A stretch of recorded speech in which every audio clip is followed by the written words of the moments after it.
All right, folks, it's Frederick, and we are about to discuss our Pub Talk series. This is our latest episode, and we are tuning in a little late here, and I do apologize for that. It has just been crazy. We've got so much stuff going on, and something that I always tell our guys, and of course, I'll tell you guys, is that we, of course, also have, in addition to putting together our magazine, our brand, and all those various things, we have a bunch of other stuff we have to deal with. So it's always a lot of work. You got family and other concerns, but as it stands right now, of course, it is all about just simply continuing to move the company and the brand forward. And we've had a really extraordinary last 6 weeks, or actually last 3 or 4 months. So it's been quite a time. And of course, tonight, I wanted to talk a little bit about it because we've got so many people who have interacted with us in various places in various ways. And of course, we just recently had our Saturday Con event. We're going to be talking a little bit about that. But I hope everyone is doing well. I see people are starting to come into the room. And of course, as we get going here, I don't want to screw up the rhythm here. So let me just ask real quickly for those who are in the room. Can everyone hear me? Am I coming through okay?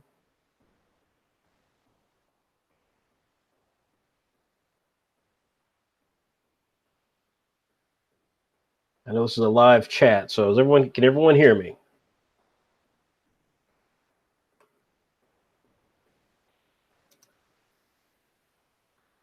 Excellent. Okay. All right. So, well, then again, I want to say thank you to the folks who are joining us tonight. Of course, we'll have more folks join us tomorrow. We intended to do this a little earlier tonight, and as I said before, in between comics, of course, is real life, and I had so much stuff I had to do today, just typical real life stuff of just dealing with family members and returning things that had to be returned in, and just like so much stuff on the plate. So right now I'm kind of exhausted, and I'm a little frustrated that we're doing this so much later, but I do again appreciate you guys being here. If you guys don't know who we are, if you're tuning in, we do this every episode when we have a pitch session. Then let me tell you a little bit about us. We are Saturday AM, and we are the world's most diverse shonen manga anthology. And what that means, of course, is that if you love something like Shonen Jump, Weekly Shonen Jump, then you would probably love what we do. We are a digital manga anthology. Our magazine comes out every 2 weeks, and it features characters and creators from around the world. So you can see here just the diversity of colorful characters that we have in our midst. This is not all the characters that we have, but you see here a good representation of some of the major characters of Saturday AM, from Massively Multiplayer World of the Ghost, which is the big blue guy in the center. And he's a ghost, and he is controlled by the young Indian character directly in front of him towards the bottom of your screen. What's extraordinary about the series, of course, that it's the first time there's been an Indian American lead character in a shonen manga. We are extremely proud of that fact. Right next to him, on his right, is an African American female with the metal hand. Her name is Cass, and she is Clock Striker, one of our really popular series as well. You have Dante, a giant Afro character, a little further back next to the big blue guy, and that is expertly illustrated by a young woman named Morgan Walker. We have in the front there Yumi with the red hair, illustrated by the amazing Andrea Voros. That's a series called Saigami. And then, of course, you guys all know Apple Black, which is next to Clock Striker, wearing the blue tunic from his kind of classic look, with his lit up hand at the bottom of your screen to the left, and or to the right of Clock Striker. And of course, it's one of the most popular independent manga in the world. It's called Apple Black, and not only is White Manga a colleague of ours, I brought him into the company at a young age for him, but he's also now an owner in the company, and really proud to be associated with such a wonderful series and extraordinary talent in the case of White Manga. So again, we have characters and creators from all over the world. White Manga himself is from Nigeria. Andrea Voros is from Hungary. The illustrator currently of Massively Multiplayer World of the Ghost is from New Zealand. and just a host of people from there, from anywhere from South Africa to China to Nicaragua to Australia, and all in between. So we're really proud to be Saturday AM, the world's most diverse shonen manga anthology. But now that we've hit our 100th issue, we've actually been kind of thinking about that. We feel as if now we should be called just simply the world's global or the world's manga anthology, or the global manga anthology, because now that we of course know that Weekly Shonen Jump is no longer making a regular magazine for most of the world except for Japan, then we kind of fill that boat. So we're really excited about the possibilities of our future as we go forward. But this is Saturday AM, and if you've never heard of us, we implore you to go check out our website and learn more about us. As I indicated, we just hit our 100th issue. So we've been celebrating for the last several months with a hashtag Road to 100. We began in 2013 with our very first issue. We had it out as a demo for people to check out and learn more about us. And then we began publication in earnest in January 23rd or 22nd. I got to double check those dates. 2014. And by the end of the year, not only have we produced 20 issues of Saturday AM, but we had also produced our first graphic novel, which was Apple Black Volume 1. So it's been a really amazing ride. That's what makes this episode so special, is that here we are finally able to celebrate just an extraordinary achievement, which is our 100th issue. So if you guys are not familiar with the Pub Talks, essentially what we do, I'm the publisher of Saturday AM, Frederick Jones. And essentially what I do is I talk a little bit about the industry, what's happening in the industry, fill you guys in on what's happening with Saturday AM, what we're going to be doing in the next couple of weeks or months. And of course, answer your questions about anything you want to talk about. So these are not particularly long episodes, but they are meant to kind of give a publisher's view of what's happening around the industry, and that's what I want to do. So again, we just hit our 100th issue. Now, if you are a subscriber to Saturday AM, you already have our 100th issue. If you are not a subscriber to Saturday AM, then you do not have our 100th issue, and you cannot get it unless you subscribe. We will make Saturday AM issue number 100 available for purchase for non-subscribers. And when we do that, it's going to be kind of a limited edition version. It's going to have some extra bells and whistles to it. And we'll be discussing that at a later date. But one of the things that hopefully you need to know is that when we do the special 100 issue, which will come out in January, by the way, we're right now taking ads for it. So if you want to advertise and have your work seen by a large audience for our 100th issue, you may do so right now. You can simply go to our website. You can see the address right here on this ad here. And you can plug in or choose one of the ad placements that we have. And this will get you a placement into our 100th issue, the anniversary edition, which means it's going to have some extra bells and whistles that are different from what the subscribers got. Subscribers get it first, and purchasers of the issue will get other things in association with it. So we're really excited about that and hope you guys will enjoy it. But again, you can check that out with the 100th issue, and you can advertise in that right now. So if you're an independent creator, this is a great opportunity for you to reach a large audience.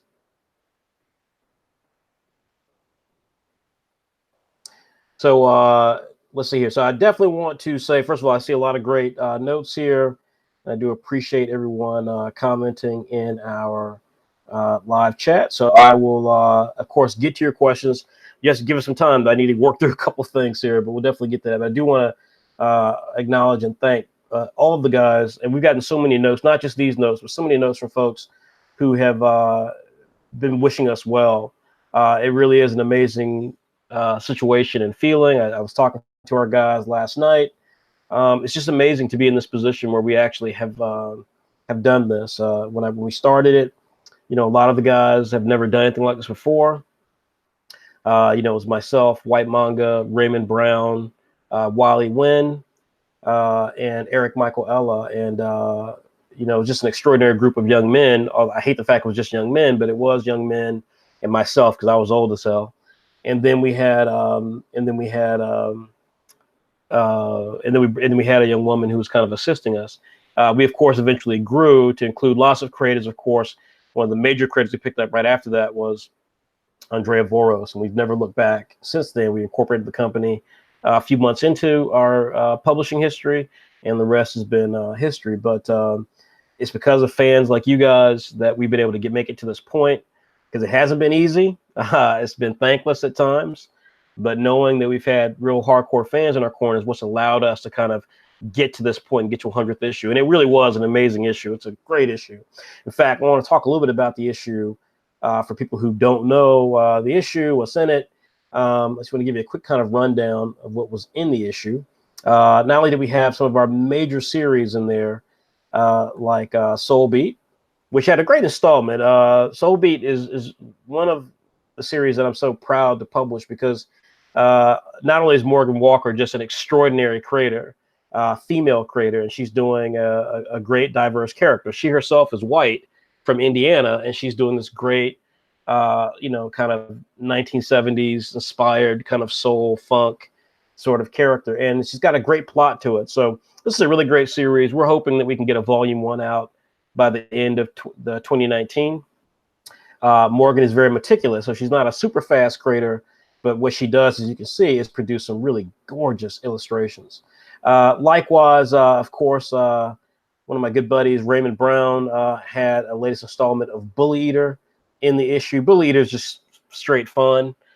We've got some plans for Bully Eater going forward that will kind of jumpstart it into a new direction, I think, hopefully.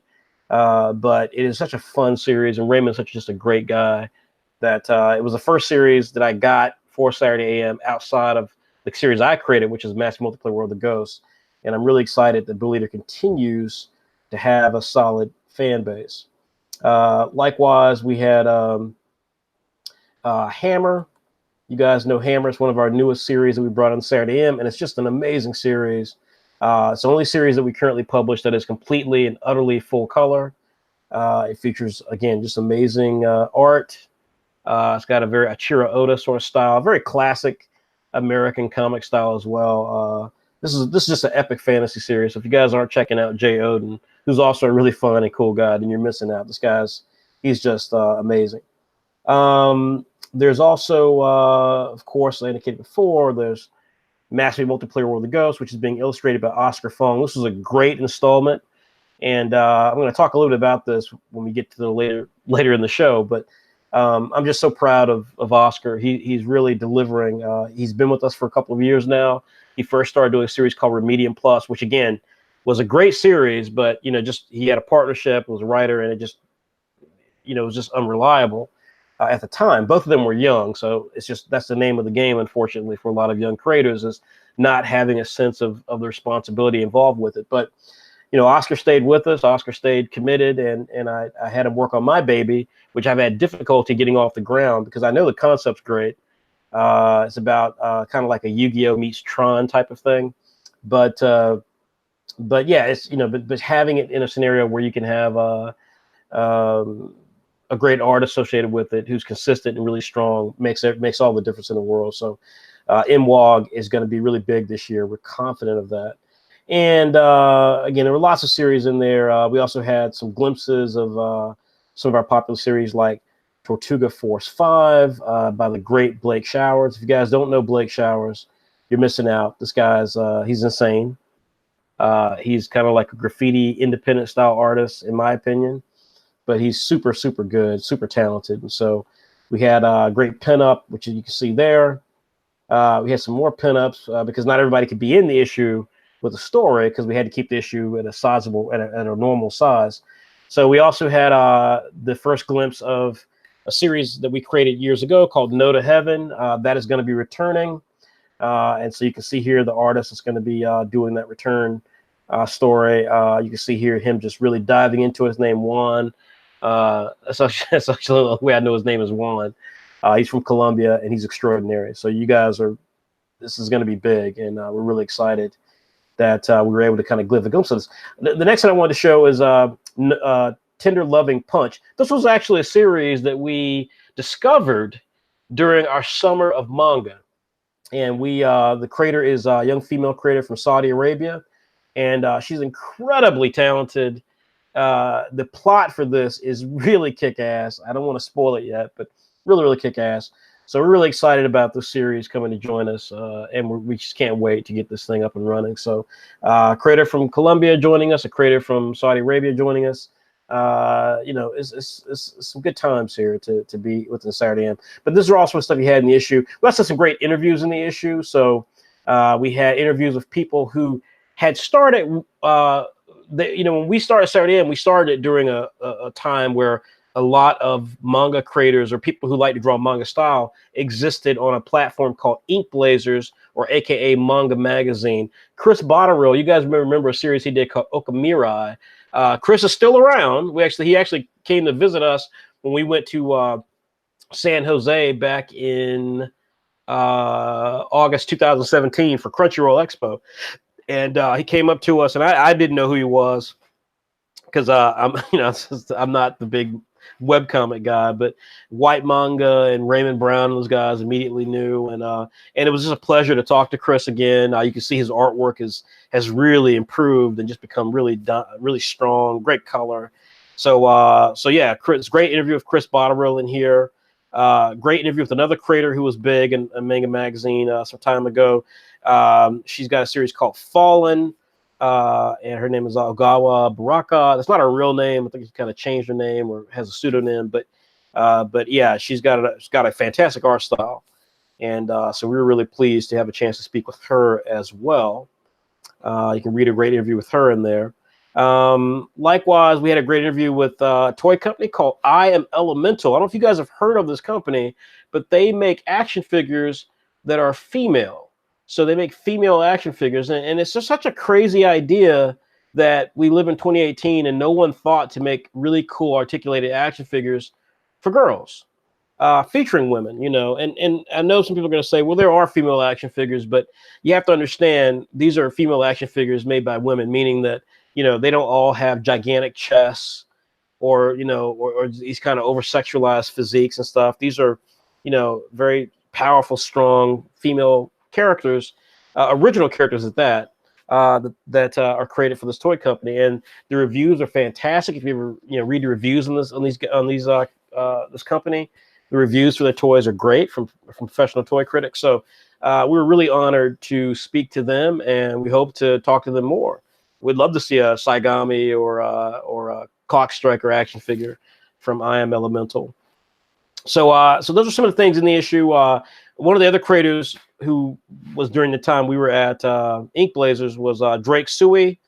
He's a really terrific artist. Unfortunately, he got his stuff into us a little too late to have appear in the magazine.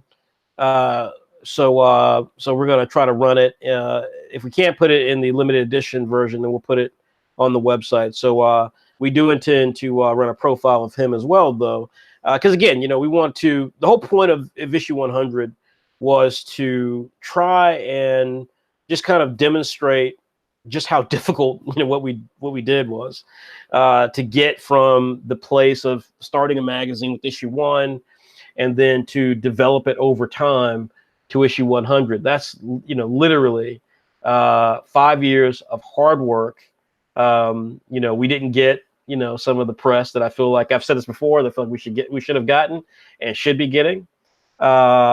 We created the category of diverse manga, and I've been a little frustrated that hasn't really been celebrated more as it should. There are folks who've come far after us. In fact, I think there was a group that was supposed to do an interview with us, and it was funny because they, like everything about them is Saturday AM, and they're not the first ones. It's like, even the name is kind of similar to us. We had a manga at one time. We did a spinoff of Saturday AM at one time called Saturday Plus, and they're called Plus Manga. And, look, we champion everybody who wants to create manga. We champion every single person who wants to do it. But, I guess I'm old school. I'm in my 40s. I guess I'm old school. But, like, let's not pretend like you didn't, to some degree, have some inspiration from us. We didn't get to 100 issues by accident. And particularly with a lot of these creators, they literally tried to get into Saturday AM at one time or another. So it's always fascinating to me when you see the Noir Caesars and the Plus Mangas and so forth, and you talk to them and they're like, oh yeah, well, we just came up with the idea on our own. It's like, no, you didn't. Like we did come up with the idea on our own. You'll never. In fact, we just did an interview Here's a great piece of artwork by Clockstriker, by the way, from Mike Shermong. I want to give a shout out to Mike Shermong, and I want you guys to tell me what you think of Mike Shermong, because he's awesome, and we really want to have him continue with Clockstriker. Like I talked about earlier with Oscar Fong and Master Multiplayer World of Ghosts, it's really difficult to get a consistent good artist, and Oscar had been with us for years. He's slid right into MWOG really easily. Mike is new, so we're hoping that Mike can get his feet underneath him and slide into Clockstriker, because Clockstriker is super popular as a title.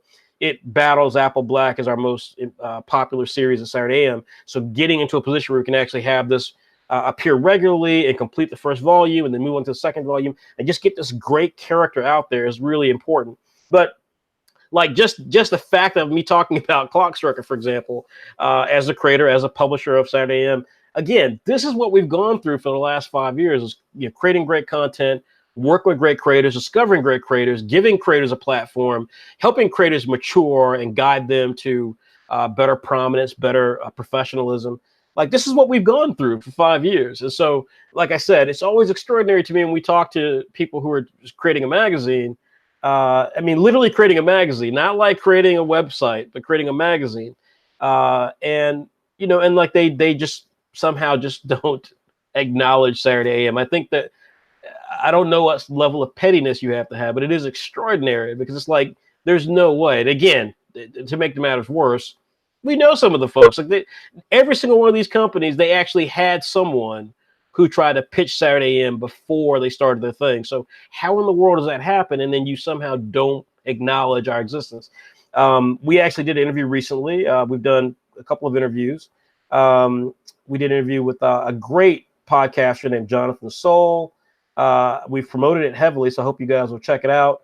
But this is an interview. It goes out wide. I've done several interviews like this over the years, but this is an interview. Like when the question is asked, hey Frederick, so what inspired you to create Saturday AM? I don't say that Shonen Jump didn't exist. I don't pretend that my that idea to create a diverse manga anthology came from just my own amazing thoughts. I frequently said that Saturday AM really shouldn't exist, right? Because if Shonen Jump was doing what we wanted to see, just having more diverse characters, more diverse series, we wouldn't need to exist. And we wouldn't exist if creators, we're not the first people who ever thought of this. I mean, that's ridiculous. Even though I'm older than a lot of the folks who are out there, that's ridiculous, right? I mean, that's ridiculous. But the difference is that we were the first ones to do it. And we're the first ones to do it consistently and to build credibility doing it and to build a platform and a business and so on and a brand. So again, I just always find it fascinating. Like, we always give credit to Shonen Jump. In fact, we've created Shonen Jump and they actually have blocked us. That's extraordinary to me. On Twitter, they have us blocked. I don't know what we did to Viz. I know some of the people at Viz. I don't know what caused that. I guess it's because we talk a lot about diversity and the lack of diversity in traditional manga, and how we wanted to create something that was the antithesis of that. I'm sure if you are someone working for a company that does not have a great deal of diversity in a climate like we're in today, where you've got movies like Us and Get Out and Black Panther and Crazy Rich Asians and all these things coming out that prove that diversity is real. I'm sure if you're on a spectrum where that's not your business, you don't want to be put in a position to have to answer for that. So I'm sure that they do not like our existence on some scale, right? I guess. But it just strikes me as amazing that like I said, I mean, I can still talk about them in glowing terms because I was a fan. I'm still a fan. I still pay money to subscribe to them. So even though they dislike us for whatever reason, I still very much appreciate manga at its core and what they do for the manga industry.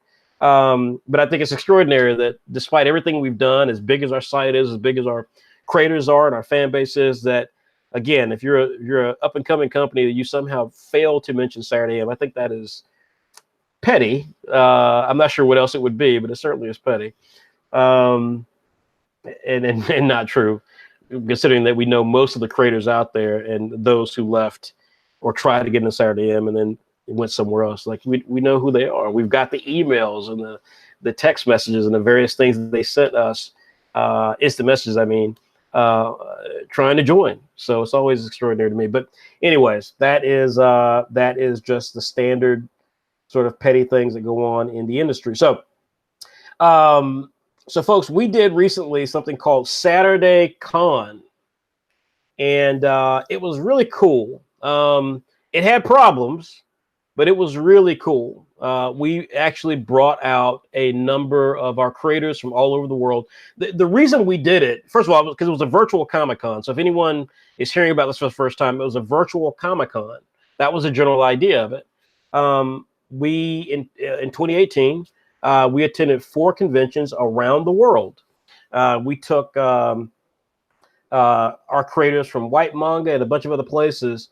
You know, that's it's pretty extraordinary, you know. So we just kind of went all over the place and took all of our guys all over the world. And when it all kind of, you know, stopped, you know, what we recognized was that we wanted to get more of our creators out. We wanted to get more of our creators in. And I think that ultimately, you know, we were like, well, look, how can we do this in a way that makes sense? Because we can't fly people from New Zealand to, you know, all of our conventions, right? Even though we want people like Oscar Fong to be seen. So we had this great technology we hooked up with, and then we ended up making this thing, and it was really cool. It was really great. And we were pretty happy and excited about the event. Again, it could have been better. There's a lot of stuff that we want to do to make the technology better. We were surprised the number of people who came out for it. We were surprised the number of people who paid for the event. It was very encouraging, and so we will most likely do something like this in the future. But one of the downsides of doing it with this new technology and everything was that we missed out on a number of things. So we had this plan to do a pitch session where people could pitch us their manga stories, and then we had a plan as well to do something for what do you call it? Fan art. And kind of a pre-March Madness thing. And so we didn't get a chance really to do those because it's hard. As you guys will see tonight when we get ready to answer questions, it's really hard when some people have questions because, you know, they want to talk about their things as they should, and you're trying to keep to a schedule when you've got a wide berth of people around the internet, and you want to get, again, diversity. You want to get as many ideas into the conversation. It's really difficult to kind of move smoothly throughout a schedule. And we had the event, it was supposed to be 4 hours. It went into 5 hours and like 20 minutes. So it was great. We intend to do more of it. And we appreciate the support you guys gave us so much for the event. That being said, if you attended the event and you wanted to participate with the pitch session or the fan art, we actually did send an email out to you guys giving you additional information on how we're going to do that. So I want to talk about it briefly right now. And to do that, I'm going to do something a little funky here. Just give me a second. I want to try something here. Starting off with pitch session.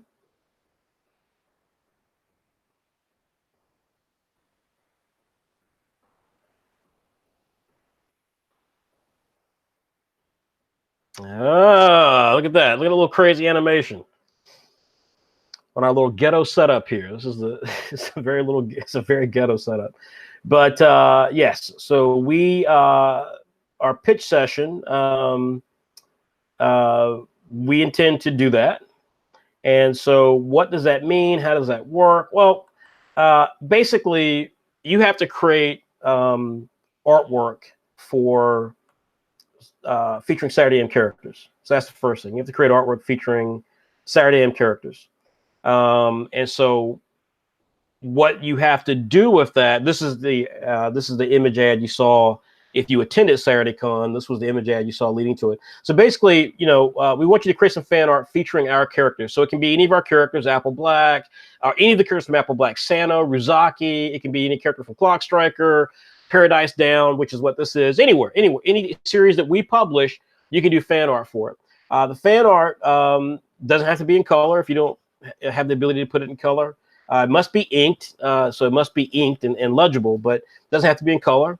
And it must be original art. You can't use poses that we've already provided. We had someone the other day do that, and as usual, I always find interesting on the internet, young people get they get they get overly confident in things that are wrong.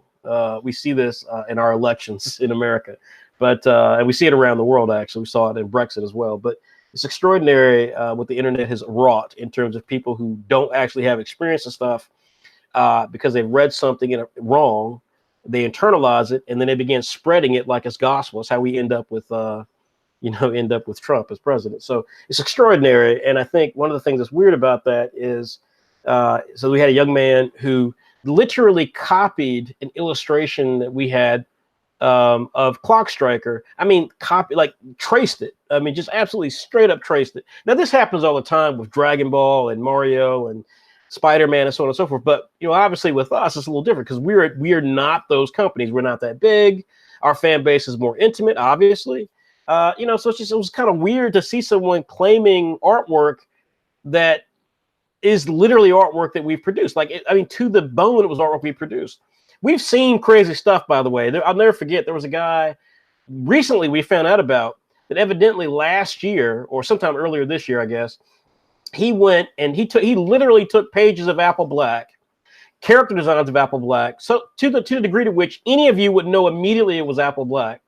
And he then tried to raise money on Kickstarter for this concept. I forget the name of it, and there was one page, one random page from White's graphic novel that we published that he just kind of copied, just literally copied it and just put it as part of the artwork for his Kickstarter. He fortunately didn't raise any money for it, but this is the world we live in today. And so when I confronted the young man and said, son, you got to take this down because this is not appropriate. You did not create this artwork. Maybe you traced it, but you're not even crediting the person who drew the artwork. Like if you're going to copy it and trace it, at least credit. In this case, it was Morgan Walker. At least credit the artist, But he puts it out there, and then he gets offended that we told him to fix it. So this is kind of what you deal with when you're older and when you've got experience and when you are on the business side of these industries, because it really was extraordinary to see some of these things. It was really something else. But in this case, you have to do something original for our fan art competition. Do something original. Feature any of our characters. Can be as many of them as you want, or just one. It can't be an ad for your series. This is fan art. This is not some sort of advertisement, and it can't feature anyone else's characters. We don't want to have Goku or Batman or someone pop up there because we don't own those characters, and we're not trying to get in trouble for that. So this is strictly fan art for us. We're going to be giving away prizes. So we're going to be giving away a variety of things to winners of this. So what we're going to do with this is we're going to have a special event all around the fan art competition. So anyway, you'll see that if you receive the email for it. This is for the people for SaturdayCon.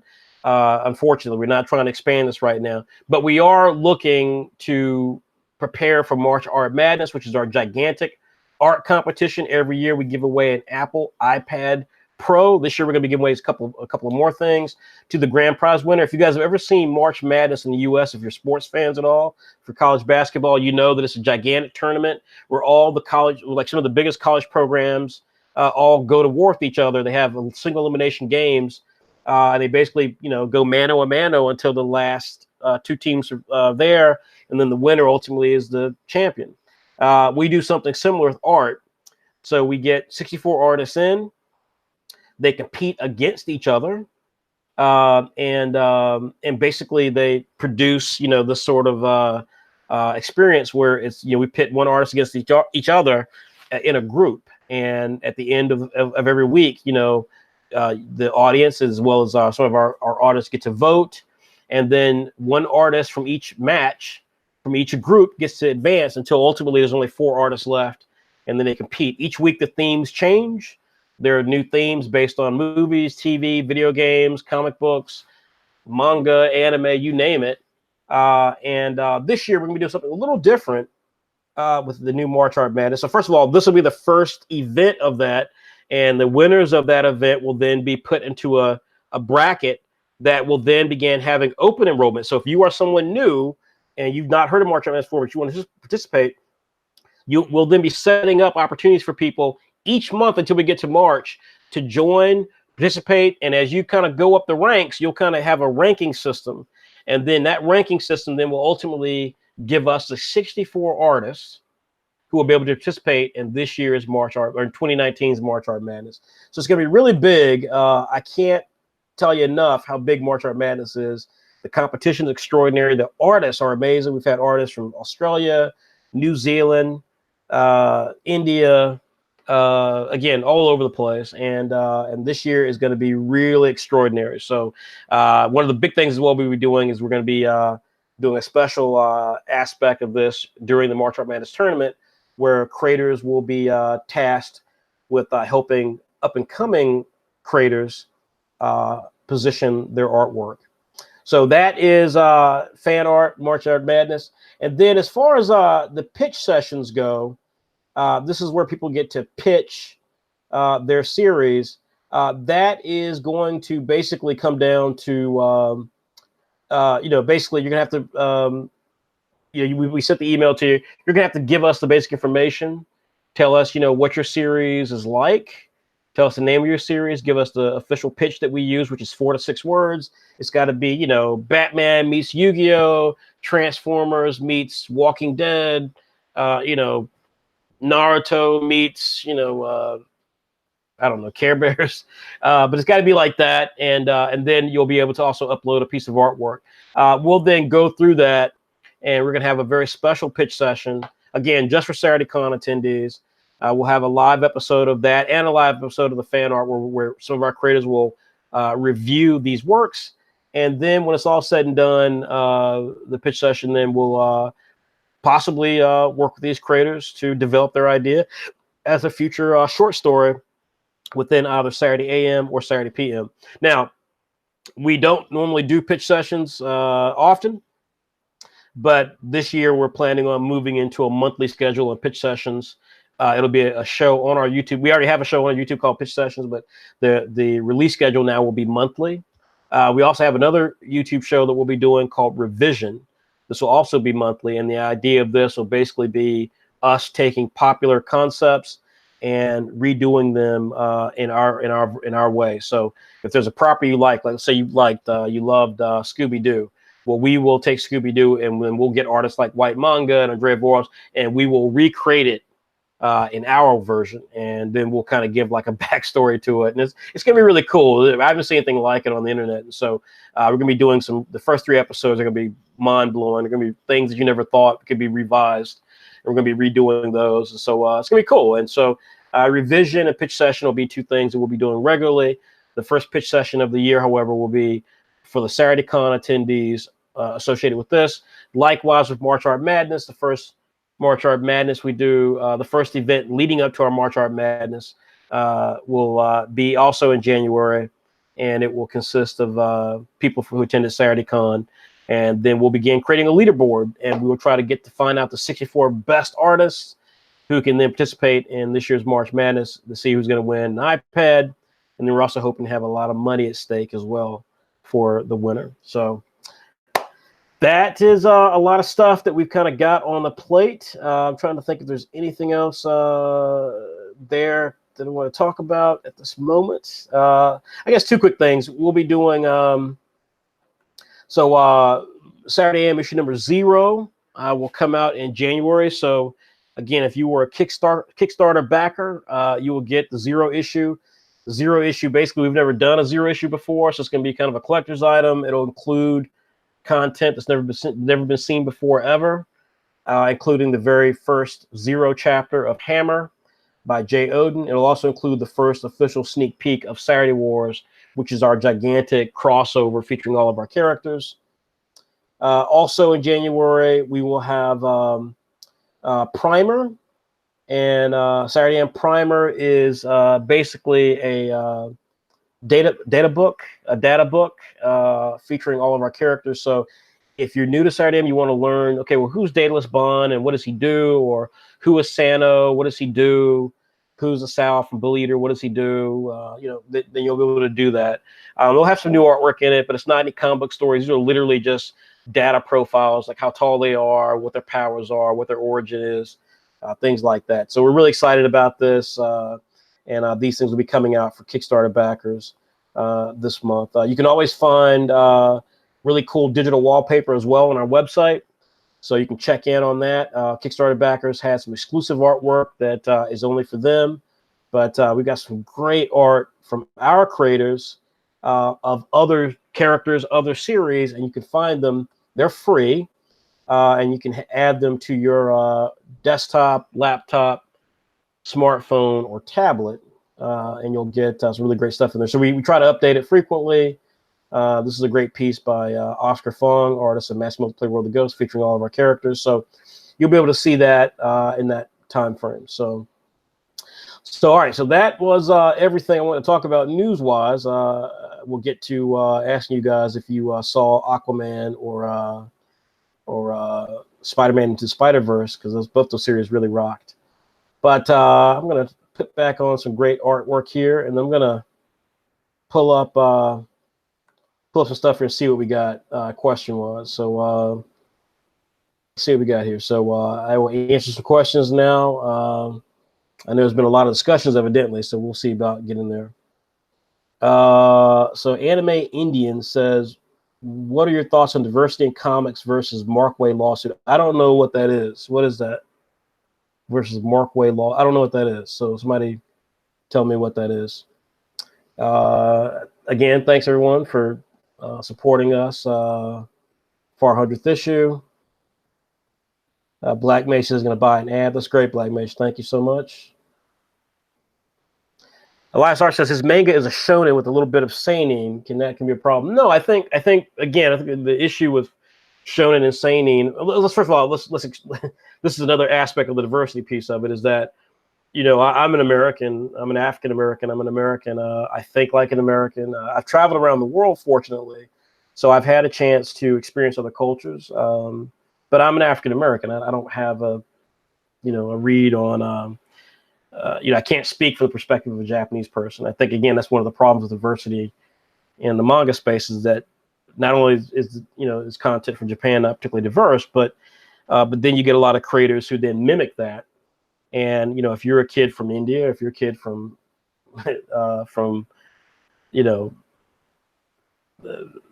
South Central Los Angeles, and you're not Japanese, then what do you know about Japanese culture? Like, why are you trying to replicate something you don't know about? So it's interesting on that front. And so I think the distinctions of shonen and seinen are interesting, because there's really a weird way to look at that, right? Shonen essentially is Marvel Comics. So if you read Marvel Comics in America, you read shonen, essentially, right? It can be adult, it can feature adult characters, but you're never going to see anything that's explicit. Seinen, for the most part, is also Marvel Comics. It's just that it has the ability to get explicit. And from that standpoint, in in Western culture, it depends on what you're getting explicit about. So, for example, we see some things sometimes with manga, and this is something that, for example, that we don't do at Saturday AM. A lot of manga, Japanese manga, features very young characters, very young female characters, sometimes in sexual situations. That's just not something that would fly in Western culture at all. And so again, it depends on what seinen is for you in terms of what you're trying to do. But can you have a shonen story, or a story with teenage characters that has some mature concepts or ideas in terms of violence or sexuality? The characters flirt. The character talks about getting with so-and-so character and things like that. That's human. That's Western culture. That's normal stuff. The kids talk like that.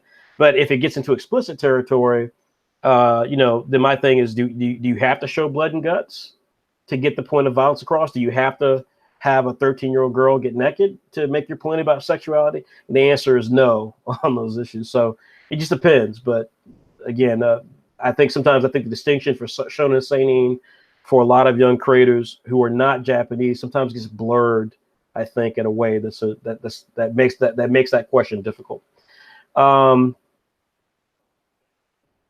So Doni Manga says, about the ad, what are we looking for? I think we're looking for just an ad. We won't publish an ad again that features content that we would not publish in Saturday AM. So if it's something that is ultra violent or overly sexual, then we wouldn't publish it. If it's something that is prejudiced or racist or bigoted in some way, of course we wouldn't publish that. So, we will give you your money back if you paid for it. So, I think in terms of ads, just, we have dimensions. There's information on the website at the address I talked about earlier. So just go to our website and look for ads, and you'll see the information there. If you have further questions, you can always email us at info@saturday-am.com, and we'll be happy to assist. Modern Comics says those Ink Blazer interviews are so interesting. Yeah, I thought they were. I was impressed with them. Yeah, I agree. Boniface Onkayaba says, congratulations on your 100th issue. Not easy beans. It was not, man, but thank you for that. Frey, good friend Frey, says, congrats on 100th issues.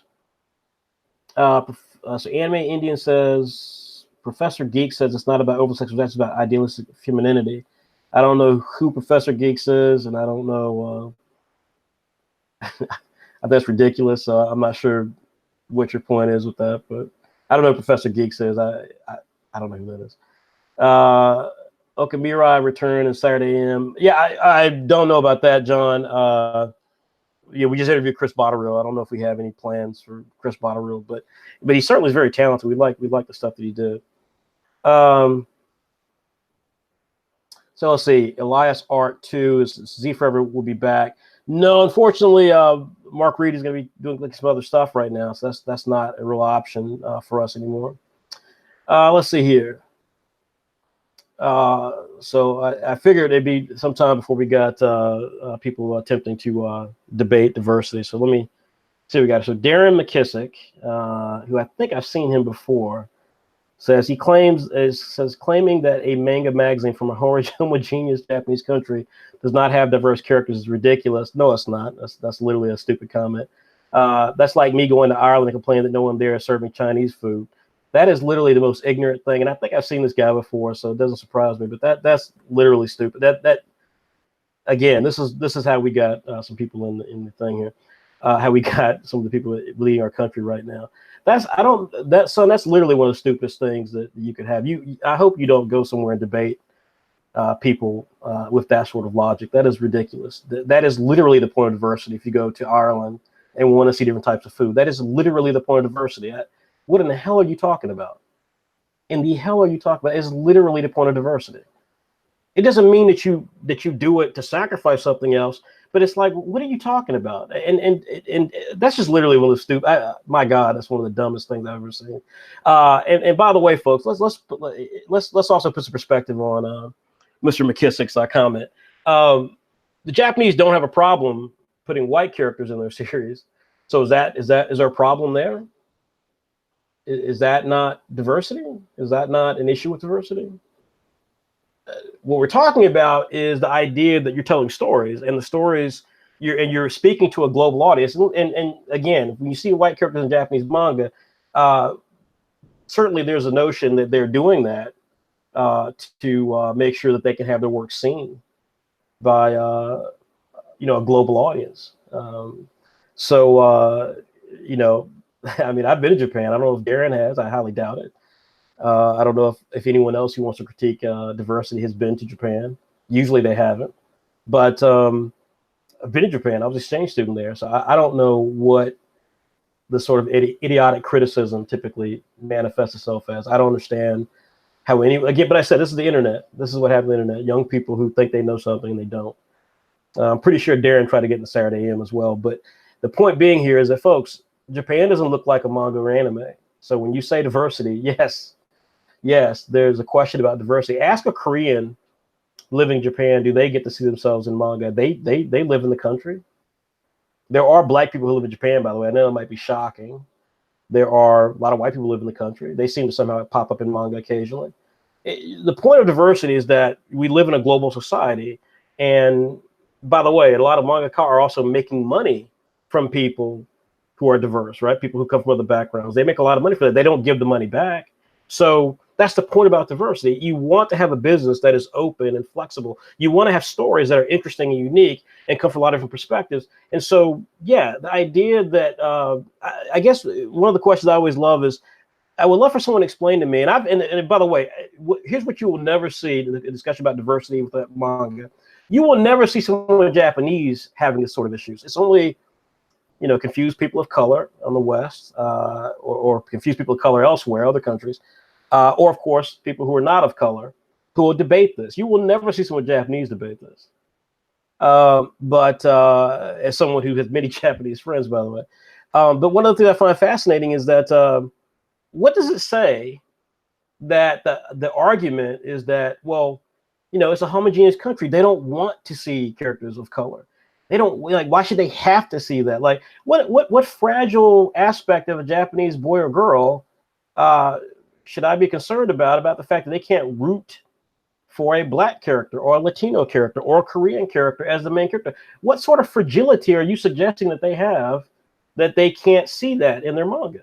I don't believe that for a second, and I know it's not true. So there's tons of evidence shows it's not true, but there is a lot of evidence also to point to the fact that there appears to be a concern, though, with a lot of other people. And the question that I ask is, what role do the Darren McKissicks and anyone else, what role do they play on the psyche of the Japanese mangaka and stuff? What are they telling them when the mangakas are like, well, I didn't know I had black fans. Let me get some black characters. And that's what's happened, by the way. That's why you saw some of those black characters in Naruto stuff. So again, this is not an odd thing. It's only odd that people are somehow so against it. Like, what fragility are you worried about? What fragility do you have that is so shocking that you would see diversity? It's really extraordinary. So yeah, I'm amazed at it. And I'm willing to bet as well some of these folks have been here again. I'm beginning to look at some of the notes here from a young man named Anime Indian Says What, and I'm beginning to realize that I believe this young man has probably popped up here before. So anyways, and he's just got a different name, trying to suggest that because he's Indian, he has a perspective on this, and perhaps.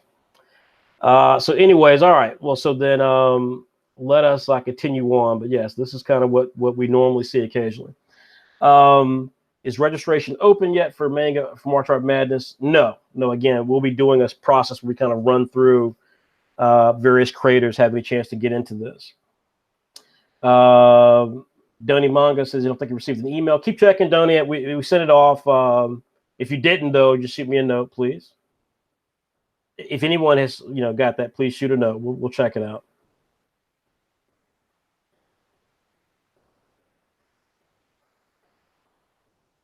So anyways, let's see here. Is registry? Let's see.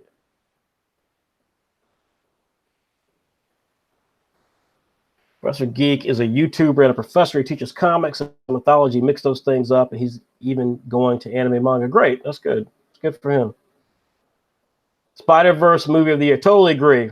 If you guys have not seen Spider-Verse, which by the way has a shocking amount of diversity, you really should. It is fantastic. God, it is really good. Oh my God, it's really good. Let's see. Donnie Manga, you can contact me at info@saturday-am.com. We got Vicenia Designs. Always great to see Vicenia Designs in there as well. Thank you, Vicenia, for popping up. So as you can see, I had to regulate a few people. I'm always amazed when that becomes a conversation. People trying to debate against diversity. I'm just always amazed by that. That is just extraordinary.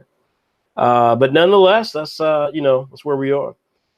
Sir Shabby says, is it too soon to think about summer of manga 2019? No, I don't think it's too soon to think about it. I think it's too soon for us to tell you about it because we don't have a plan for it. So those of you who don't know, summer of manga is kind of like the natural extension of Pitch Session. It's where people will send us short stories and we'll review them and then we'll run them. And again, Tender Loving Punch, a series that we're gonna publish, that came from this year's 2018's Summer of Manga. So Summer of Manga has been really big for us. We've discovered some great creators. We discovered big time creators like Oscar Fong, who did Remedium Plus and now does Master Multiplayer World of the Ghosts. We discovered some great creators from that. So it's really big. So if you want to pitch us a series, Pitch Session is your thing. But then you've also got opportunities with Summer of Manga, which is kind of the last thing that we do. It's in the summertime. It's kind of the last big event that we do after March Madness. So let's see. Vicinity Design says debate diversity. Yes, yes, yes, Vicinity. We had someone up there who I didn't even. You have to go back and watch the video. It was one of the more ignorant things. A young man named Darren McKissick. I vaguely remember him before. He's tried to get with Saturday M before. Literally, he doesn't want me to pull his stuff, and is going to suggest that going to Ireland and complaining they don't have Chinese food would be ridiculous. And like that literally is the point of diversity, is going somewhere and having lots of different things there that just, like you've got a lot of choice. You've got a lot of different things happening in an environment. That's what diversity is. And so, I assume he's African-American. His picture showed African-American, but evidently I've seen this over the years, but there's a number of African-Americans who seem offended at the idea that diversity should apply to the Japanese anime or manga industry. It's extraordinary. Elias R says, if we have a portfolio, can we send it to you? Elias, we do not have the manpower to do that. We are so strapped right now. We just do not have the manpower for that. We just don't have the manpower for that. We're trying so hard to get through just making the magazine, and then we got Saturday PM, and we've got a new magazine called Super Saturday that we're working on, that we're just really tired, and so that's hard. And trust me, we get that request every single day. So your best bet is fan art competitions, because we've met some artists via March Madness, or the pitch sessions. And I can tell you as well that we're going to make pitch session every month now. Pitch session is not Summer of Manga. Like, there's nothing that comes from pitch session except for us to review your pitch, and it's a very specific thing you have to pitch to us. One of the things about that as well is that, so like John Mendoza, who is a great guy, is one of our biggest fans. He's in the chat tonight, but John routinely submits content to us for pitch sessions. John will be the first one we skip when we start doing pitch sessions, because John routinely submits stuff. Like, we're not going to be in a situation where we're reviewing the same creator every month. Like, that's just not going to happen. At some point, you've got to just get out there and do it. That's how we got to 100 issues. That's why so many people who have been inspired by us but don't want to give us credit, how they end up in the position that they're in, is that they just don't want to work. They don't want to put the work in. You got to put the work in. We put the work in. You got to put the work in. It's not fun. I can tell you that now. Nothing that we do is fun. Except for when we hang out at conventions, but it's really hard, but you got to put the work in. So unfortunately we won't review portfolios. We'll just review, unless we go to a convention and you're at a convention. Otherwise, pitch session, Summer of Manga, and fan art competitions leading into March Madness are the ways for your work to be seen from us. Donnie Manga says, can't wait for what 2019 has in store for you guys. Guys, there's so much stuff we haven't told you yet. We're working on, but we have some big announcements coming. Trust me, 2019 is going to be crazy. Let's see. Jsu Manga says, can't wait for us to get animes. Again, we got announcements coming. Just stay tuned. Black May says, what's the initiation process if you get accepted in Saturday AM? It's there's not per se a huge initiation process. There's not a huge initiation process. I mean, basically, we are we're a small company. So we do have our own website, intranet site. So basically it's kind of like Facebook, but it's just for Saturday M and Saturday PM creators and staff. So you get to interact with everybody there. I mean, it's the initiation process is basically just, if we decide to publish it, we discuss, the terms, we discuss the content, and what we think might need to change. How we're going to market you, when we expect you to be in the issue, and go from there. But it's not as formal as it may seem, because we're a small company. I am looking forward to the Dr. Stone anime. I'm not a huge anime person just because I don't have the time. And again, I'm older than a lot of you guys, so I was in the anime back in the 80s, early 80s. And so now a lot of the stuff, which by the way was more diverse back then. The original Robotech, or Macross, had a black girlfriend to Roy Fokker, and she was a major character, Claudia Grant. Those days are long gone, evidently, because now it's the same spiky-haired, half white, half Asian character. But yeah, I I mean, but I do like Dr. Stone, the series. It's different, it's unique. So I would like to see the manga. I'd like to see the anime. So we'll see. We'll see if it turns out any good. Promised Neverland as well. I'm looking forward to that also. Sarah says, what conversations or conventions, I think she means, are we planning to attend? We don't know yet, Sarah. We don't know yet. We're trying to put it all together. We just don't know yet. Vicinity Design says, in what ways do you think supporting diversity pushes back against cultural appropriation? In what ways do I think supporting diversity pushes back against cultural? So cultural appropriation so this is a good question. This is better than Darren McKissick's dumbass question. But cultural appropriation is interesting because it's interesting. This is the best way to put it. So the idea of cultural appropriation is that you take something from another culture and you exploit it, and you wipe away its significance to that culture. Trying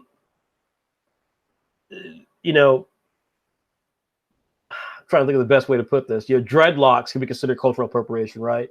When white people wear dreadlocks and stuff, that can be considered cultural appropriation. But at the same time, that white person may just really like they like the look of it. They want to see what it looks like on them, and so it's kind of a weird thing, cultural appropriation. The way I view it is that I think what supporting diversity does is it pushes back against cultural elimination, not appropriation. So again, when you have a platform like anime manga that is popular around the world, let's be clear, it's not Marvel Comics popular. That you're not going to see a Naruto movie make $1 billion like Aquaman might make, or like Captain America. That's not going to happen unless it doesn't look like unless it does not look like your anime. Right? It's not going to look like your favorite anime, because I guarantee you're going to have some black characters in there. So that's number one. Kakashi's going to be black. Just deal with it if they make a live action Naruto movie. But that's when you talk about something like cultural elimination, the reason the Saturday M exists is that you've got all these popular series that are going out to the world. They're going out to people, frankly, they're not. Some people are ignorant, and for them, it's justification for their ignorant beliefs. If they believe that groups are inferior, then this is catnip for them, right? Because they're watching all these countless shows where people who look white are celebrated, and people who look dark are they either don't exist at all, or they're just like some weird anomaly, or they're a joke. Sometimes African American male characters in manga, or African descent male characters in manga are made effeminate, right? They've got different hair color. They're not very strong. There's a character in One Punch Man I always find extraordinary, because he's like this big buff dude, but he's also gay. So it's just it's like, well, let's make this black man effeminate to make him a character. He can't be any of the other strong masculine characters. We have to make him effeminate. So cultural elimination occurs when you say through repeated content that we're going to make a value judgment.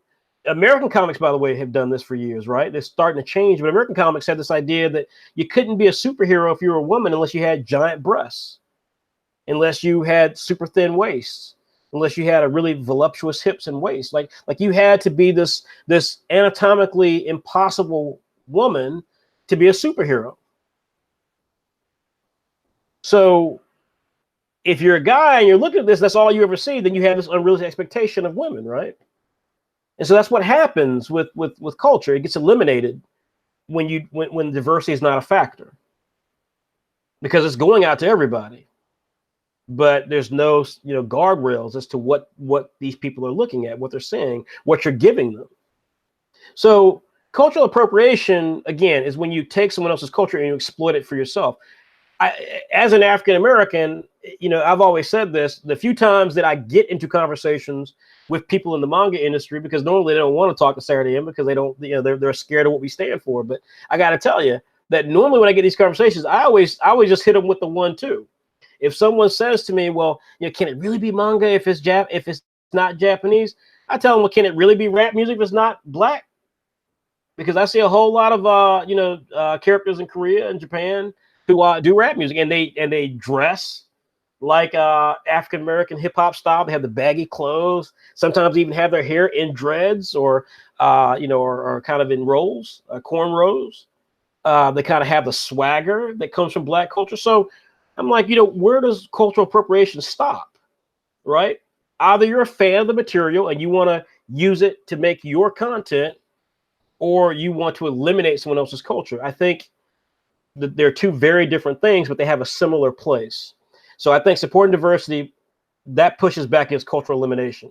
That says you're not going to make it to where Black people, Latin people, Jewish people, Indian people, Filipino people, Korean people, you're not going to make it to where they don't exist. Arabic people, you're not going to make popular content that goes to our kids, and we just don't factor in that content. If we do, we're the sidekick or we're the bad guy. Like those days are over. But cultural appropriation, again, it's a little different because, like I said, I'll be happy to say what we do is not manga if someone tells me that they're going to tell the average person who's not Black and not American that they don't make hip hop, and I guarantee that's not going to happen. So there you go. Let's see. Dragon Master says, if a summer of manga submission is interesting or impresses you, can it get published in Saturday? Of course. We just like I said, Tender Loving Punch is coming, and we're going to publish it. Let's see here. What conventions are Saturday planning to go to? Again, I don't know. I don't know yet. We've talked about it. We don't know yet, but we're planning on it. Yes, Frey, they do. Mob Psycho 100. Yes, I'm looking forward to that too. That's probably my favorite manga that I've seen, hands down. Anime I've seen recently was that no question. Mob Psycho 100 was one of my all-time recent favorite anime. It was so well done. I really enjoyed it. Let's see here. Let's see. Anime Indian says the reason why the diversity debate is not happening in Japan is because the culture wars exclusively belongs to the Western cultural zeitgeist. That's Overton Window. Dude, you have really bought into. Are you really Indian? You have really bought into this right wing, alt right sort of talking points and everything.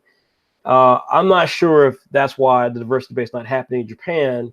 Although I can tell you that we've been contacted about it, so we know that it's happening, just not to be happening in a way that you, as an outside person, sees. But it is happening. They are worried about it. They're worried about Saturday AM, so don't know what to tell you beyond that. Vicinity Design says, I think cultural appreciation is different from appropriation. Yes.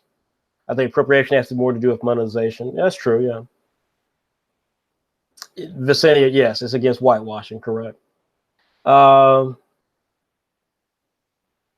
VS2, that's why I said about dreadlocks. That's why I said I think it's hard to argue some of these things, right? Like, again, I think sometimes people just want to do, they see something they like and they want to participate in it, and I think that's fine. I think that's totally understandable. But there is a point to where, again, doing, as I said, in fact, I'll give you an example. When I talked earlier in the show about the issue with fan art, and someone did a fan art piece, they literally traced from one of our artists, and then they claimed it was their work. And yeah, they may have traced it, but it wasn't their work, right? It's like, it's not your work. You literally took what we did and copied it verbatim to where even we weren't sure.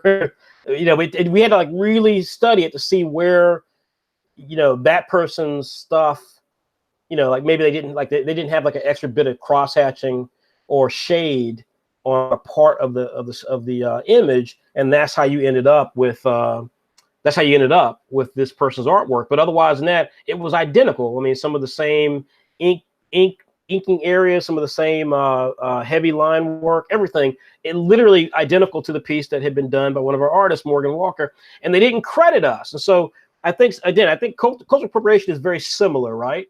Because the idea, as I said earlier about Saturday AM, we give credit to Shonen Jump because clearly what we're doing was inspired by Shonen Jump. We have issues with Shonen Jump. We have issues with all Japanese manga in terms of their appreciation of diversity. But without question, we can't, like ignore what they did, because we are inspired by what they did. Both the look, the feel of manga, it inspires us. And so for us to pretend that it didn't happen, that's cultural appropriation, right? Because we're basically taking manga and we're just acting like it was only us, right? Like we had no influence, we had no appreciation of what came before. We know that what we're doing is not it's not unique to us. It's unique to the Japanese. We're taking elements of it and trying to make it like us. That's appropriation. But there's a way to do it, as Vicenia said, that is appreciation, not exploitation. And I think that's the difference. And so that's the difference. Let's see here. Just saying dreadlocks is wrong, even in music in some ways. Also, rap, hip hop, rock came from music types like jazz. Of course. Jazz is another African American art style that then exploded around the world. Americans have given the world jazz music, hip hop, and superheroes. These are three uniquely American things that we've given to the world. Other people might do them, but the art style is created, perfected by Americans. And in some cases, two of those African Americans. Let's see. I don't know who Palulu Man is, legendary gamer. I do not know. I do not know who that is. I'm sure you will tell me, but I don't know who that is. I apologize. Let's see here. Little Bloody Nose says, "What's my opinion on Noir Caesar?" I don't really have an opinion about them. I mean, again, they came from a lot of their creators came from Saturday AM. They tried to get some of our creators from Saturday AM. They've gotten a lot of press, which, hats off to them for that. I think it has more to do with the fact that they are from, that one of the creators is from the NBA, and so that was a great story for people who want to write about them that came in. So I think there's some stuff there. There's no question there's some stuff there. But without question, I think that. Okay. No, legendary gamer. No, I don't make PUBG videos, but I have been enjoying. I'm an old school guy. I was in the video game industry. I was I worked with on Sony PlayStation marketing back in the '90s when we part of the team to help popularize it when it first came out here in America. I worked for an ad agency that had the PlayStation account. So I'm very intimately familiar with video games. But again, being in my 40s, I haven't played much games, but I have been impressed with Fortnite and what PUBG and Fortnite and stuff has done. Fortnite is in fact, the guys who make Fortnite are here in North Carolina. So there you go. But back on Noir Caesar. No, people, they try to pit us against each other, and I that's not my thing. As I said earlier, I'll say again. We talked about a group. The group they got their questions to us too late, called Plus Manga. I think they even tried to be with Noir Caesar. At least they had a press release or something where they're supposed to work with Noir Caesar. And again, I look. In fact, we're actually going to be having something related to this later in 2019. It's one of the things that I can't talk about.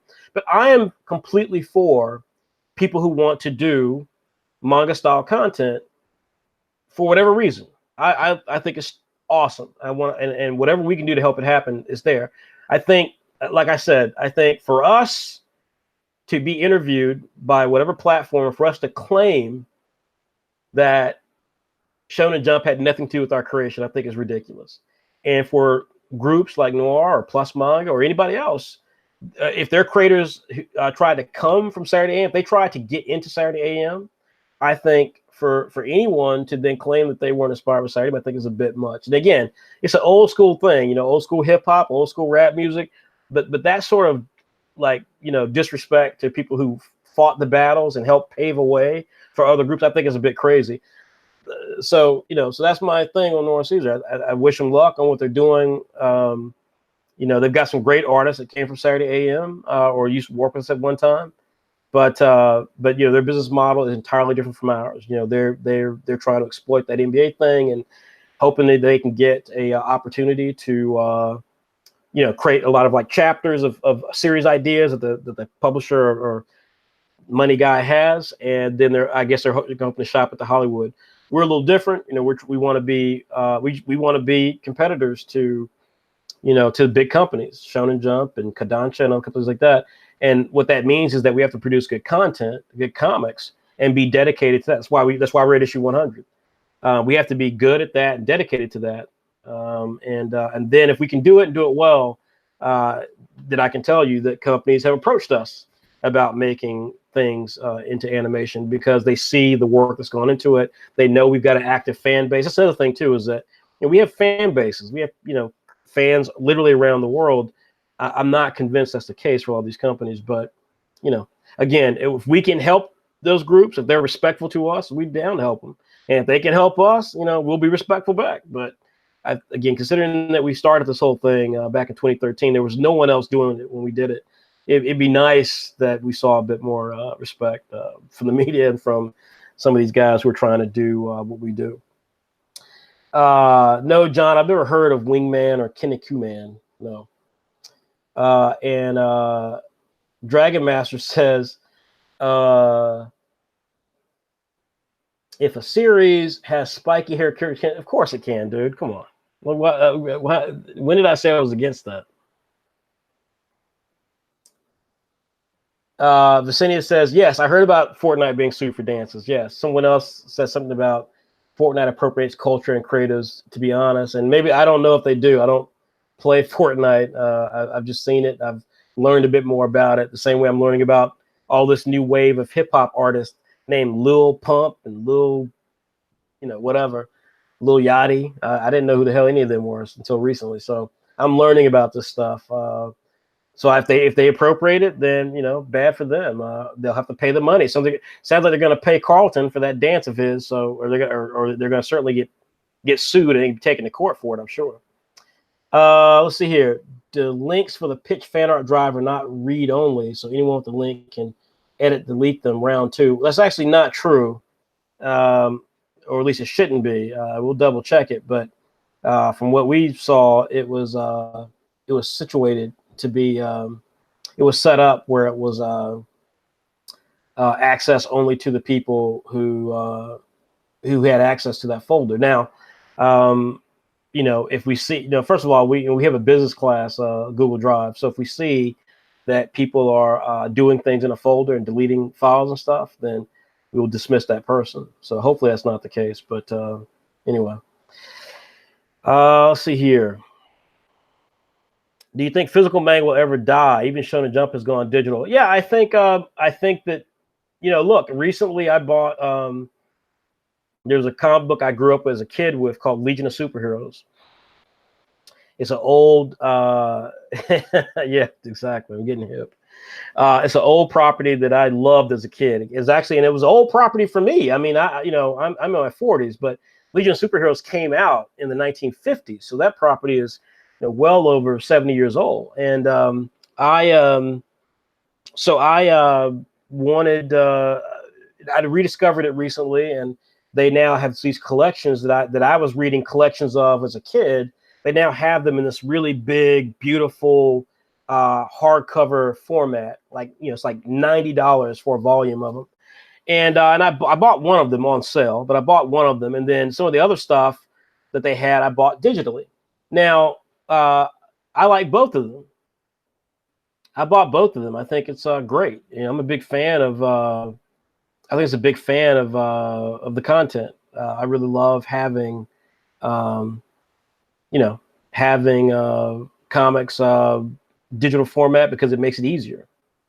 On the flip side, I'm appreciative of hardcover books as well, because for a serious collector, and I think an older collector, they just represent something there. So yes, collectors will always want prints. They'll always want physical books, and that's totally true.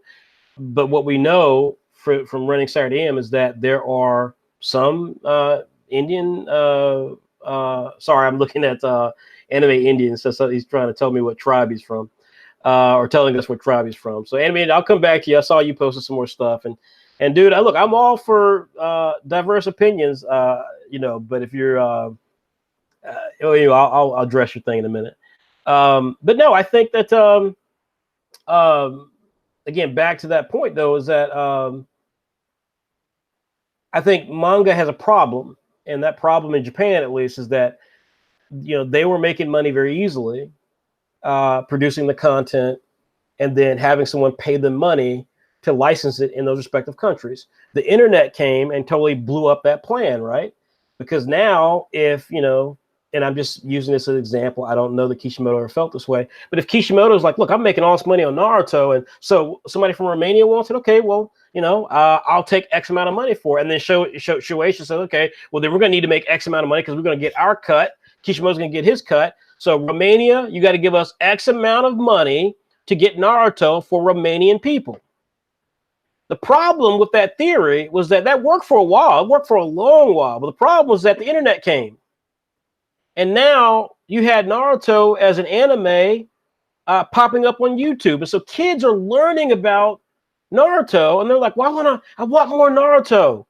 I'll buy Naruto. I want it, but I want it now. I don't want to wait 5 years later for them to get the rights and then release it one after another, very slowly, like once every 4 months. How they're doing it in America, and they were losing sales because, again, why would you wait when you already know where stuff is because of the internet?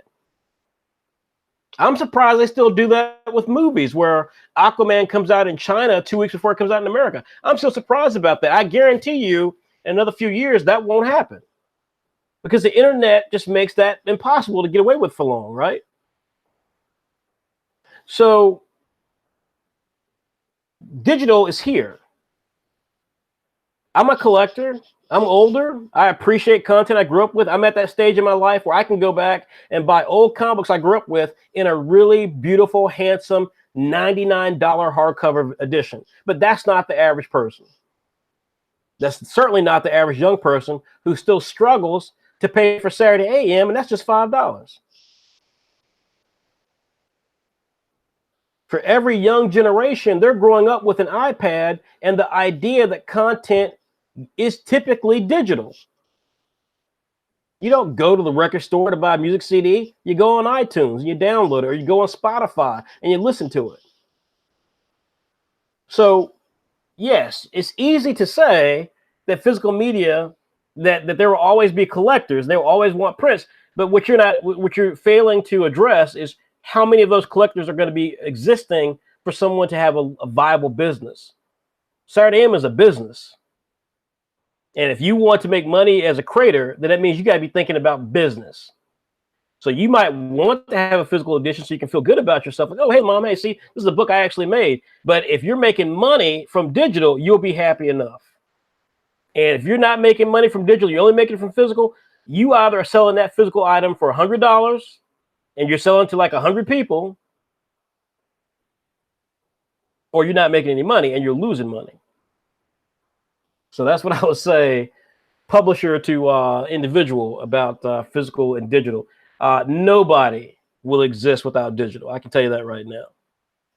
Very, very few people, if any, do. Let's see here. But yeah, Shonen Jump made the change. It's been interesting. I'm disappointed that I knew it was too good to be true when it was $2, because that's less than what I was paying when I was subscribing for the magazine, which was just $3 a month. It's $2 a month.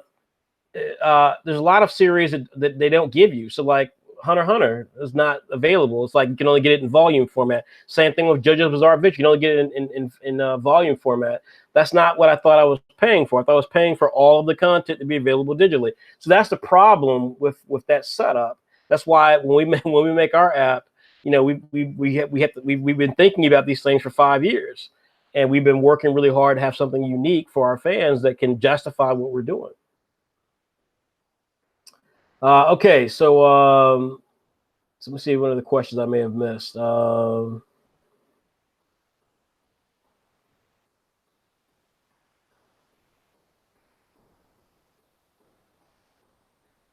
anyways, I'm not sure. I know there's a lot of questions. I may have missed them. Will Zero. You are old school with those fancy physical editions. Will, you're very old school. Like I said, I love my hardcover. I'm happy for it. Elias, Elias, we're not Saturday M's not going anywhere. Elias, we're gonna be around. Trust me. We're working on big stuff now. We're not going anywhere. So, all right. So we've done a lot of talking. We've done a lot of talking. So let me come back to a few things here. Again, Saturday AM issue 100. That is out now, folks. It's out now. We're extremely proud to have gotten to 100 issues. Very few people have done it in the independent space that we occupy. Can't think of any manga anthologies like Saturday AM that exists and have existed this level. And we could think of a Sparkler Monthly, and I think they're like at issue 60 something. I think they only come out once a month, to be fair. But again, we came out every 2 weeks, and there you go, producing a product that has built up a fan base. It's not been easy at all. It was painful how hard it was, but we did it. We're really, really quite proud of that. Let's see here. So,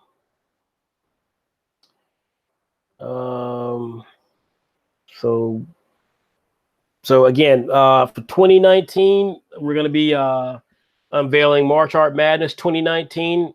Starting in January, we're going to have our first play-in competition, meaning that if you want to participate in March Art Madness, you got to participate in one of the fan art contests that will exist each month. You got to at least participate in at least one of at least two of those to potentially qualify for March Art Madness. There's going to be a ranking system.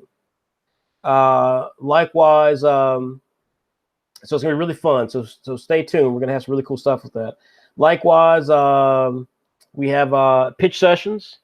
We're doing a pitch session as well this month. It'll be specifically for people for SaturdayCon who attend our SaturdayCon event. That event will become a monthly occurrence.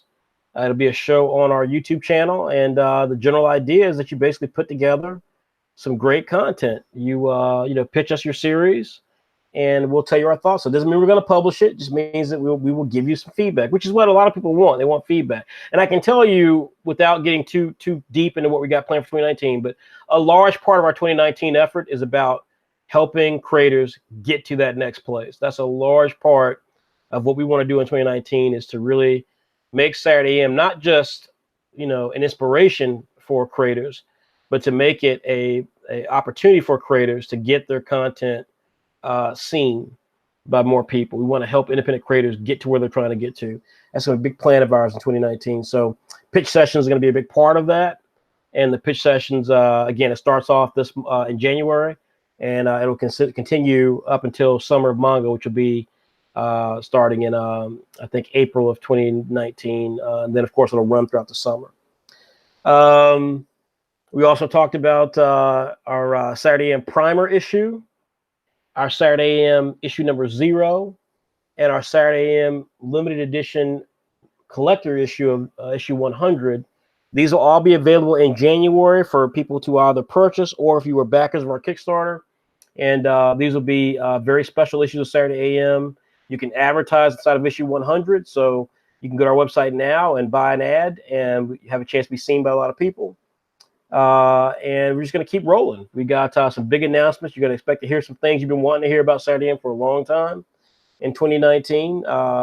Yes, we'll talk about the video game and some other things as well. So trust me, there's some big stuff coming on that front. So I think that's most of the questions. I appreciate somebody.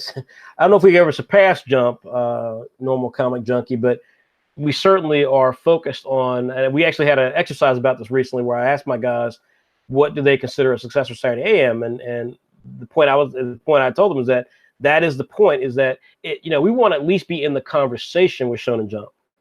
Right now we're not, and some of that's just because people don't want to give us the opportunity to be talked to. But we want to be in the same conversation with Shonen Jump, Yen Press, Kodansha Press, and that means that we've got to continue to make better and better content, be more and more consistent. Apple Black didn't appear in a lot of issues last year. We want Apple Black to appear in a lot of issues this year. So we've got to be really focused on making that happen, and we will. But it takes a lot of effort, takes a lot of time, and that's what we're focused on. And then hopefully one day we can be in the conversation with Shonen Jump, and maybe we surpass them, but hopefully be in the conversation. We'll take that. Let's see here. Black May says, "Do I know the exact date of the pitch fan art session?" No, I don't. I think we're gonna do the fan art first. So if you were at Saturday Con, you should have gotten the email. If you didn't get the email, you need to email us about not getting the email at info@saturday-am.com. Send an email there. If you were in Saturday Con, we'll double check it. So that's how we'll know if you were in Saturday Con or not. And then we'll give you access. Then you submit your stuff to us, and we will go from there. Yeah, I think it's gonna be. I think it's gonna be this next Saturday. I think we'll do the fan art competition next Saturday. The pitch session takes a little longer, so we'll do that probably after that. Mojo Frey, I remember Mojo Frey. Yeah, I remember Mojo Frey. All right. So any other? Let's see. Little Bloody Nose says, "What would I consider to be Saturday M's big three?" Again, I think we get these questions a lot, and I always tell people I love all of our series, so that's not really how I look at things. Being the publisher and being coming from having a corporate background and this stuff, I have always viewed intellectual property as kind of a game. It's kind of like playing stocks. So ultimately, to do all of that, what that means is that you have to kind of assume that things will kind of take their natural course. So, and the fact that everything has its place. So, like in terms of sheer popularity, I would put Clock Striker, Apple Black, and Saigami at the top. But Clock Puncher, no, it's Clock Striker. I think Apple Black, Saigami, and Clock Striker are the most consistently popular, and these are from a variety of metrics that we look at. In terms of most popular creators in the series that they have, then you have things like Hammer would definitely be in there. Paradise Down would be in there. Jamie's got a really big fan base. Apple Black. When it comes to like series that have a chance to get in there, Mass Multiplayer World of Ghosts, Soul Beat.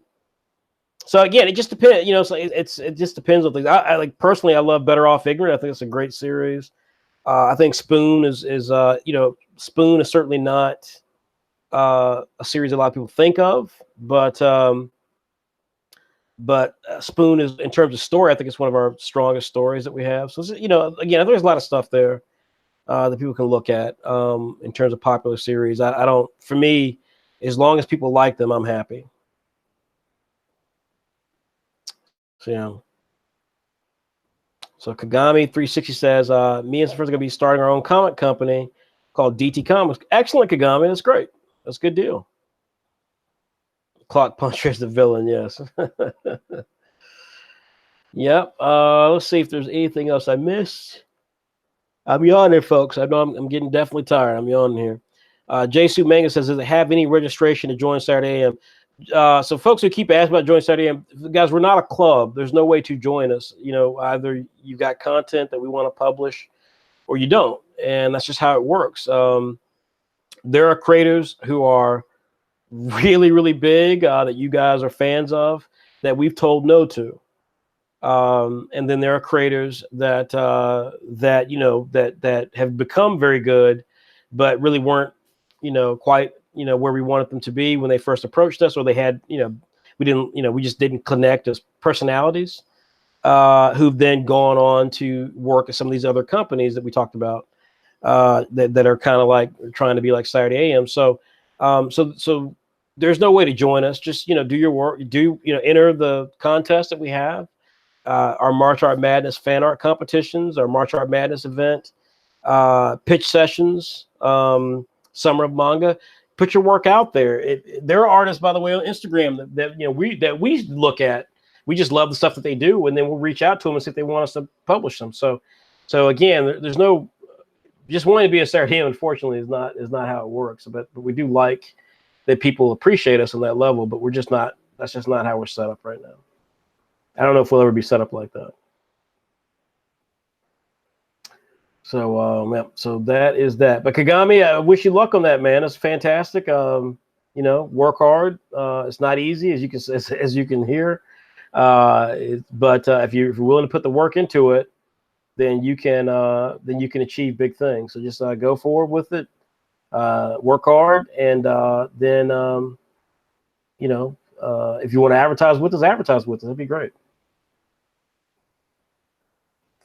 Will Zero says, you said something once ages ago that I can't remember, but I wanted to know your perspective on methods of getting things done on time and beyond.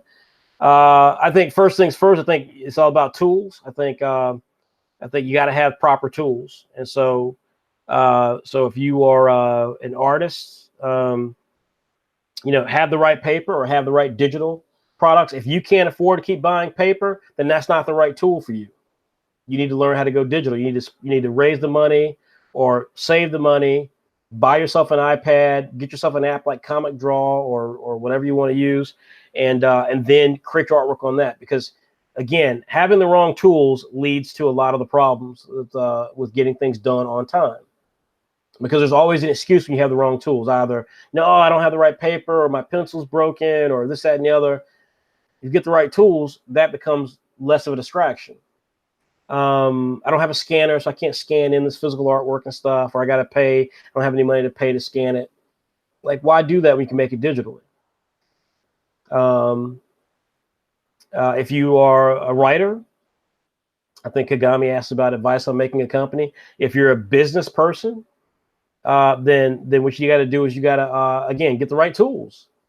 Get a Moleskine notebook so you can take notes and jot down schedules and so forth in it, or pay for an app like Evernote or a variety of apps you can get on your desktop or your smartphone, tablet, and use that to make sure that you're keeping notes from meetings, notes of people that you contacted. Make sure you're using a calendar, whether it's iCal on Apple devices or Google Calendar on other devices. Use Calendar. Make sure that if you tell someone you're going to do something, that you jot it down and make it part of your schedule to make sure you can get back to that thing and get it done on time.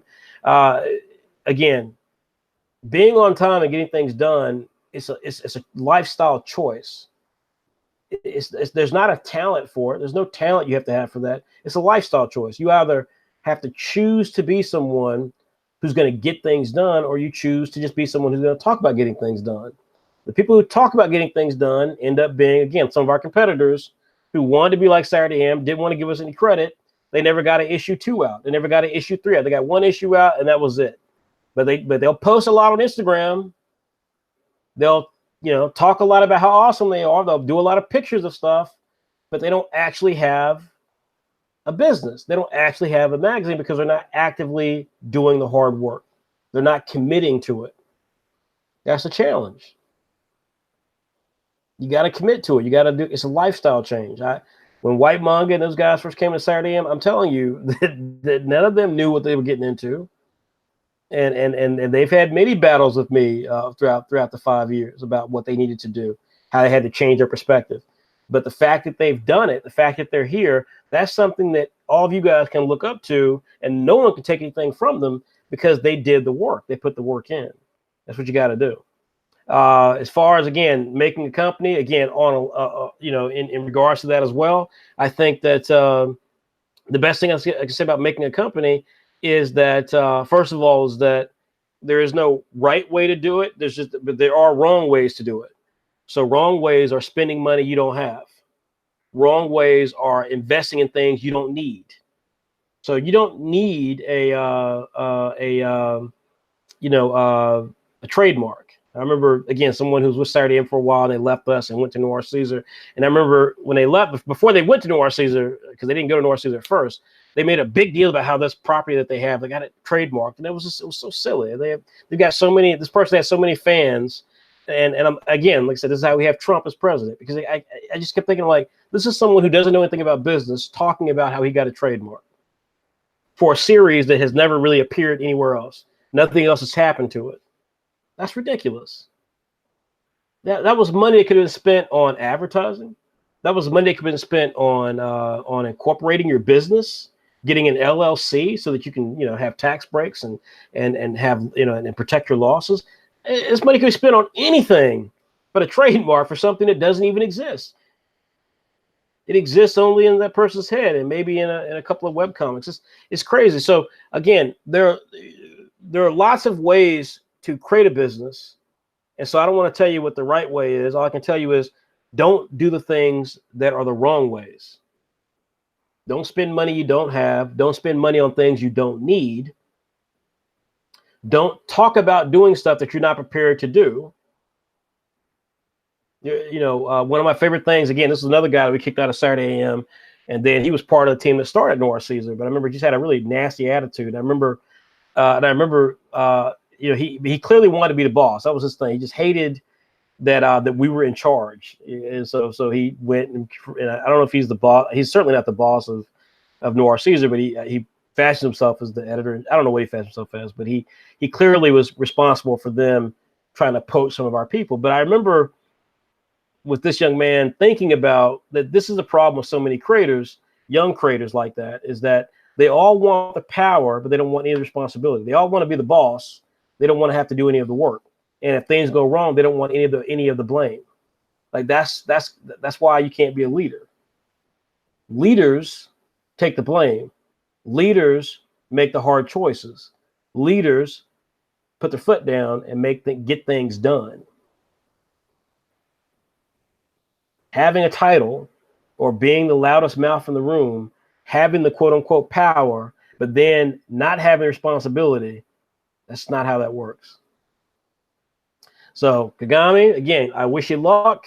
You can buy ads inside of Saturday AM, and we'll certainly promote you and so forth. That's certainly a route that you should go if you're serious. But the main thing is, get your team set up, build a team, get your stuff produced, be committed to getting it done. If people fall down the job, then you got to be ready to step in and get it done for them. And that's how you start a company. Let's see here.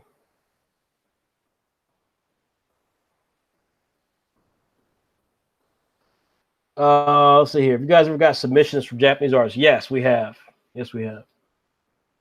Normal Comic Junk says, I'm actually one of the people in DT Comics. Great. Well, then you guys are good to go. Keep working. Vicenia says, I would like to work with Saturday AM, but I'm not sure how my current project would fit. But I like what you're doing, so I'm here to support. Well, I appreciate that, Vicenia. And Vicenia, again, I don't know if you ever submitted anything to us. Maybe you have. I don't know, but I hope you would if you think that it'd be a good fit. If you think that it might be a fit. I am a Marvel movie fan, Legendary Gamer, but I grew up a DC Comics fan. So that hardcover book I paid a lot of money for, I was telling you about, that is Legion of Superheroes, which is old DC Comics property.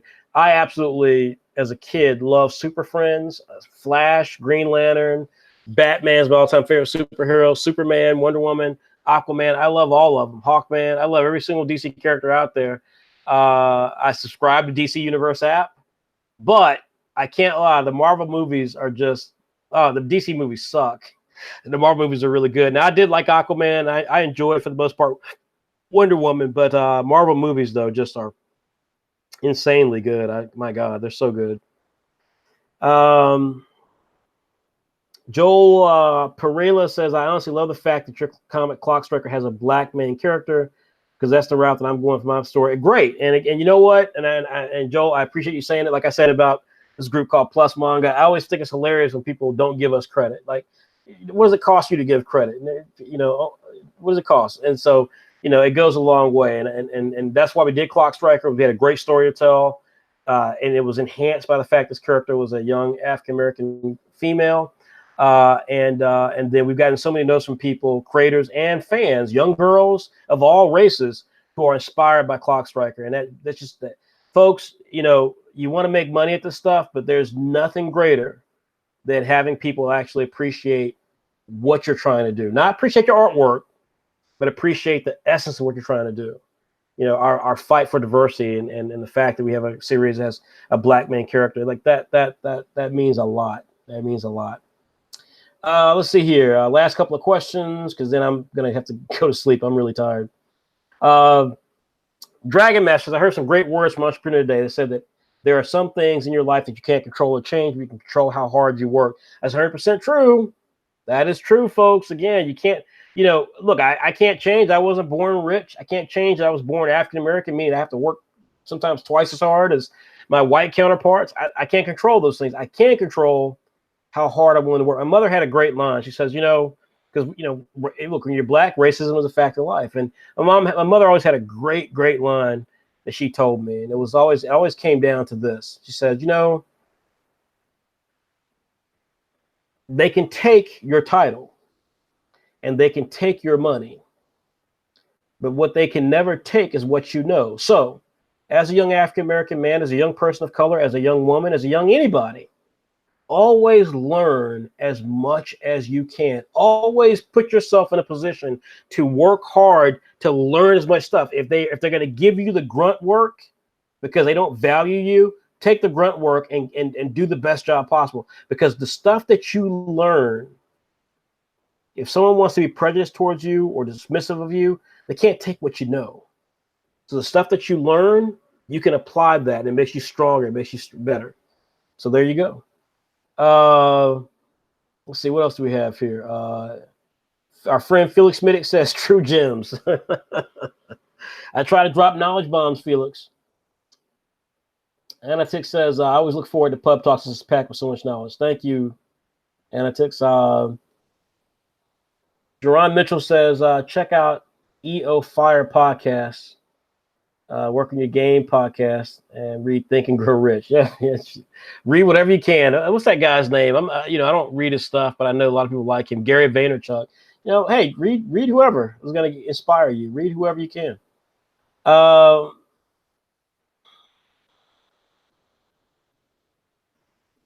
Lucinia, I see your note here. You still should submit it. I mean, you still should submit it. I mean, Hammer was on another platform. We brought it over. If it's good stuff and we think we can do something with it, then there you go. So still submit it when the time comes. Don't not do it. Jesu Manga, I want you to subscribe to Saturday AM, Jesu Manga, because you continue to ask questions that have answers. You're saying, do we take non-human manga? We have a series called Mutton Chop. Of course we do. Please subscribe to Saturday AM, Jesu Manga. Before you ask another question, subscribe. It's $5, Jesu Manga. It's $5. Don't eat that Happy Meal. Don't get that latte. Subscribe to Saturday AM, and then you can then you'll have answers to a lot of your questions. Versus Studio says, Captain Marvel, I'm kind of worried about. Because Brie has about as much emotion in her scenes as I don't know who Plank from Ed, Edd n Eddy is, but I certainly agree with you. I told my sister, who I took her to see the first Iron Man movie when it came out, and subsequently it's like a bonding thing for my sister and I. Even though she lives away from me, we still get together. We go see the Marvel movies whenever they come out, and so she and I, we were both talking about it. We were like, man, that Captain Marvel just has an off vibe to it. And I'm all for diversity, obviously, so I'm all about the female superhero. But good Lord, it just she does not seem very interesting in that series. So I hope that it gets better than that. I really do. I hope it gets better than that. But I don't know. I can't say. Can't say for sure. Let's see here. Kagami says, thanks for your advice. It's been really helpful. Keep everything in mind. Please do, Kagami. And again, if you want to advertise with us, man, please do. We'd love to give your stuff a platform. All right, folks, that's it. I'm done. I'm tired. And you guys have been awesome. So a couple of quick notes. Don't forget that you can go on our website right now, and we will update this hopefully this month, in January, that is, every single week. And there'll be brand new wallpaper. You can put it on your desktop, your smartphone, your tablet. You can put it on those things. And it features artwork from all of our creators drawing characters that are either theirs or other people's, like My Hero Academia and so on. So if you want to check them out, go to Saturday-am.com/fan art and have a chance to check out some great fan art, people like Jay Oden, Oscar Fong, Andrea Voros, and so on, Morgan Walker. But they're free. And if they're not free, it means it's because it's for somebody else. Likewise, issue 100. If you subscribe today, you get issue 100. So go ahead and subscribe today, folks. In fact, until early next year, just a few days from now, the price is at a lower price. It's just $20 for Saturday AM and Saturday PM. So that's a great deal, folks. That's a really great deal. You can subscribe for those right now. This is a series coming to Saturday. It's going to our magazines next year called No to Heaven from a Colombian artist named Juan. So, folks, we got some great stuff coming. If you want to, be a part of Saturday AM in 2019, please subscribe. You can either get a basic subscription, which is just Saturday AM, for $5, or you can pay $20. You get Saturday AM, Saturday PM, and a couple of other things that we'll do, like the primer and other stuff like that. You'll get some other stuff like that for subscribing to the big package. Plus, you get to be a part of things like Saturday Con. We have certain pitch sessions that'll be available only for premium members. So just $20, folks. Subscribe today. Don't let it lapse. You'll get issue 100 immediately. But in January, we will have Saturday AM Primer, which is kind of like a data book of all of our characters. We will have Saturday AM issue number 0, and we'll have a special edition of Saturday AM issue number 100 that will include some new content. So check that out. All right, folks. So again, my name is Frederick Jones. I am the founder and publisher of Saturday AM. I want to thank you guys so much for supporting us. We really appreciate you guys checking in with us and stuff. Really, really appreciate it. I see that you guys are always giving us some great comments. Maple Color, I see that you've popped on the scene to say something, constructive. And yes, the videos do suck, but people love watching them. So there you go. We hope to, in 2019, though, build up our platform. We certainly are working to try to get more stuff added so that we have better technology. We certainly want to have better technology, but, we got to do what we can for right now. And the fact that we do get some great support continues to be just a real special thing to us. We're amazed that we've got a great fan base. So thank you guys for supporting us. Stay tuned because we do have some great things coming. Again, I'm Frederick L. Jones, founder and publisher of Saturday AM. Pay attention to our website, www.saturday-am.com, or Instagram for some updates on some things that you will be very excited to hear about coming soon. All right, folks, take care. Have a good New Year's. Bye-bye.